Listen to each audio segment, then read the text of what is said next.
Plywood व flush door के लिए भरोसे का प्रतीक तेज प्लाईवुड, दुकान नंबर 114, नई अनाज मंडी, रेवाड़ी। भारद्वाज होम्यो अस्पताल, 36 वर्षों से आपकी सेवा में, भाड़ाबाज गेट, रेवाड़ी। रेवाड़ी में अवैध कब्जे करने का प्रचलन जोरों पर है। भू माफिया नगर परिषद की ज़मीन पर नजरें गड़ाए बैठे रहते हैं। इनका दुस्साहस तो देखिए, ये रास्तों पर भी जबरन कब्जा कर इमारत खड़ी कर लेते हैं। रेवाड़ी नगर परिषद कर्मचारी व अधिकारी आंख पर पट्टी बांधकर बैठे हैं। इसमें कोई दो राय नहीं, भू माफिया से या तो अधिकारी डरते हैं या फिर उन पर चांदी के जूते का प्रभाव रहा है। हमारे देश की ये कैसी विडंबना है कि ज़्यादातर अधिकारी अपनी जिम्मेदारी निभाने से डरते हैं।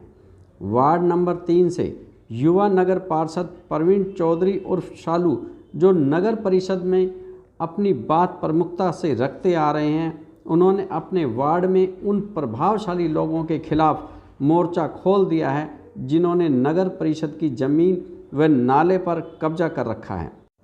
उन्होंने इन अवैध कब्जों के लिए सीधे सीधे सरकार को दोषी ठहराया है। उन्होंने इन अवैध कब्जों की शिकायत जिला उपायुक्त अशोक गर्ग से की है। अब देखना होगा कि जिला उपायुक्त कब तक इस पर संज्ञान लेंगे। जिला सचिवालय से पत्रकार जितेश अग्रवाल की विशेष रिपोर्ट। प्रवीण जी, आज किस विषय को लेकर आप डीसी साहब से मिलने आए?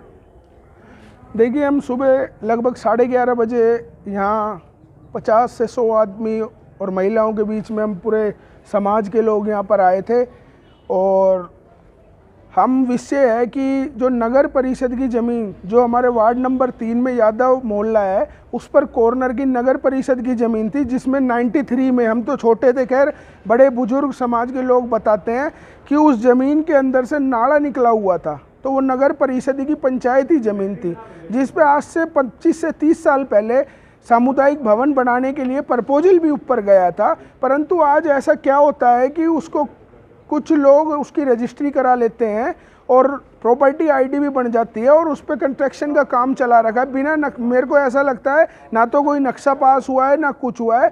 तो उसके लिए हम डीसी साहब को ज्ञापन देने के लिए आए हैं और हम मांग करेंगे कि इस पर विजिलेंस जांच करी जाए और जो भी कर्मचारी अधिकारी इसमें लिप्त हैं उनकी पोल खोलकर उन्हें सख्त से सख्त सजा दी जाए। तो ऐसे और कितने मामले हैं शहर के अंदर? देखो, ऐसा ही एक मामला सिविल हॉस्पिटल के बराबर मर शौचालय था और अब भी शौचालय है, परंतु अब वो खस्ता हालत में टूटा फूटा पड़ा है।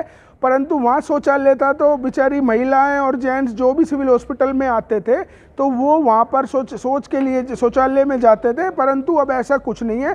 कुछ असामाजिक तत्वों का वहाँ कब्जा है, जिसमें हमें पता लगा है कि 25-30 हज़ार रुपये महीने का किराया आता है। और आज से 5 साल पहले मनोज यादव यो थे रेवाड़ी के, जिन्होंने जेसीबी चलाने का वहाँ काम करा था। बकायदा उस टाइम तो लोहे की टीन बना के खोखे डाल दिए गए थे, उन्होंने वो उखाड़ फेंके थे। परंतु ऐसे क्या होता है, क्या ऐसी साठगांठ होती है कि हमारी नॉलेज में, वहाँ से पार्षद अभी चुन के आया हूँ और हमारी नॉलेज में कुछ नहीं, फिर वहाँ रेहड़ी इतनी लगा दी है जो कि यातायात में इतनी दिक्कत आती है लोगों को, और अवैध वहाँ कब्जा कर रखा है। नगर परिषद का बोर्ड वहाँ लगा हुआ है कि अगर यहाँ ये नगर परिषद की ज़मीन है, अगर यहाँ किसी ने भी कुछ करा वो कार्रवाई। परंतु कोई भय नहीं है, पता नहीं किसका आशीर्वाद है, नहीं हमें नहीं पता। परंतु हम उस कब्जे को भी खाली कराने के लिए आज डीसी साहब से मिलने आए। ये माना जाए कि रेवाड़ी में कहीं ना कहीं नगर परिषद को अधिकारियों की मिली भगत है?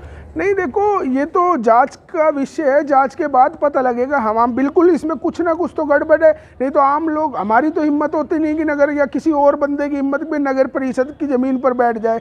अगर इस तरीके से सरकारी पंचायती नगर परिषद की ज़मीन पे कब्जा होना लग गया तो फिर सरकार, मैं तो ये कहूँगा इसमें कहीं ना कहीं सरकार की भी नाकामी है। अब आज देखिए रेवाड़ी की जनता कितनी परेशान हो रही है। जो बेचारा एनडीसी, जो अपने 50 गज की एनडीसी गरीब आदमी बनाने के लिए घूम रहा है, चक्कर काटते हो, उनकी एनडीसी नहीं बन रही है नगर परिषद में। परंतु जो 2 नंबर से गलत काम करा रहा है वो 1 दिन में काम करा लेता है, 24 घंटे में काम करा लेता है। अगर जनता की आवाज़, जनता के प्रतिनिधियों की आवाज़ सरकार नहीं सुनेगी तो 2024 में इसका भुगतान इनको करना पड़ेगा।